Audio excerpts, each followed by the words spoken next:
Wanu Hafidh Ameir.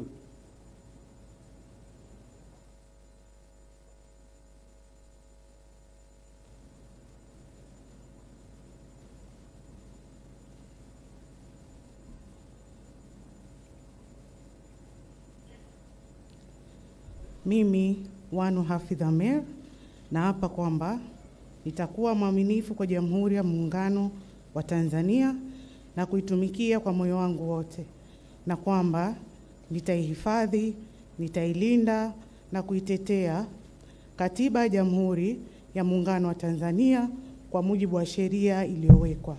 Ewe Mwenyezi Mungu nisaidie. Mimi Wanu Hafidh Ameir naapa kwamba nitaitumikia vema na kwa moyo thabiti Jamhuri ya Muungano wa Tanzania katika kazi zangu za Naibu Waziri wa Elimu, Sayansi na Teknolojia, na kwa wakati wote nitamshauri kwa hekima na uaminifu Rais wa Jamhuri ya Muungano wa Tanzania, na kwa vyovyote vile sitatoa siri za Baraza la Mawaziri. Ewe Mwenyezi Mungu nisaidie.